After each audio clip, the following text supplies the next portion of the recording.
Hello बच्चों, let us read this question. This question says assertion A, Zn2 plus is diamagnetic.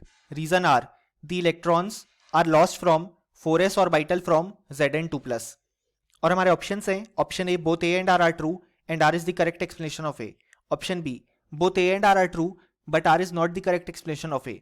Option C, A is true but R is false. Option D, A is false but R is true. Option E, both A and R false. So इस question में हमें assertion and reason के format में दो statement given है and then हमें correct option बताना है. सो इस क्वेश्चन को सॉल्व करने के लिए जो की कॉन्सेप्ट रिक्वायर्ड है वो है कॉन्सेप्ट ऑफ डायमैग्नेटिक स्पीशीज.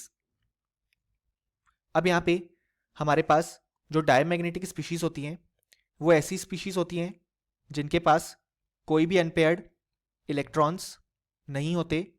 इसी कारण से वो मैग्नेटिक फील्ड से किसी भी तरीके से अट्रैक्टेड हमारे पास यहाँ पे नहीं होती है. अब अगर हम बात करें यहाँ पे Zn2 प्लस की, सो Zn2 प्लस फॉर्म हुआ है बाय जिंक एटम. सो यहाँ पे जिंक का जो एटॉमिक नंबर होता है वो होता है 30. अगर हम इसका कन्फिग्रेशन लिखें तो वो हो जाएगा अप टू आर्गन, यानी कि up to 18 atomic number cover हो गया. 4s2 3d10. सो हम यहाँ पे देख सकते हैं कि जिंक के केस में जो हमारे पास ये इलेक्ट्रॉन है वो सारे पेयर्ड हैं, क्योंकि अप टू आर्गन तो कंप्लीटली पेयर्ड होंगे ही. एंड उसके बाद जो कन्फिग्रेशन है उसमें भी सारे इलेक्ट्रॉन हमारे पास यहाँ पे पेयर्ड हैं. तो खुद जिंक हमारे पास यहाँ पे डायमैग्नेटिक स्पीशीज की तरह एक्ट करेगा.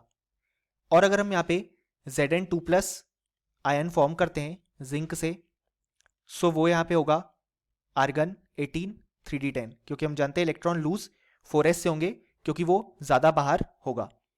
अब यहाँ पे Zn2 प्लस के केस में अगर हम देखें तो यहाँ पे भी आर्गन तक तो सारे इलेक्ट्रॉन पेयर्ड हैं और 3d10 में भी सारे इलेक्ट्रॉन हमारे पास यहाँ पे पेयर्ड होंगे इस तरीके से. इसी कारण से यहाँ पे कोई भी अनपेयर्ड इलेक्ट्रॉन प्रेजेंट नहीं है. सो ये स्पीशीज जो है वो डायमैग्नेटिक स्पीशीज की तरह एक्ट करेगी क्योंकि यहाँ पे कोई भी अनपेयर्ड इलेक्ट्रॉन प्रेजेंट नहीं है. सो अगर हम असर्शन ए देखें तो वो बिल्कुल करेक्ट है, that is Zn2 plus is diamagnetic, जैसा कि हमने देखा.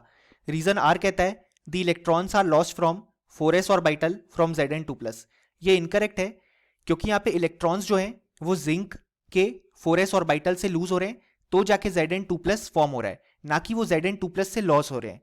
लेकिन क्वेश्चन में लिखा गया है कि Zn2 प्लस से लूज होंगे जो इलेक्ट्रॉन्स हैं 4s ऑर्बिटल के, इसलिए ये इनकरेक्ट है. यहाँ पे केवल जिंक आना चाहिए था क्योंकि जिंक के 4s ऑर्बिटल से इलेक्ट्रॉन लूज हो रहे हैं तब जाके Zn2 प्लस फॉर्म हो रहा है. सो अगर हम देखें तो जो करेक्ट आंसर होगा वो होगा option C, that is assertion is true but reason is false.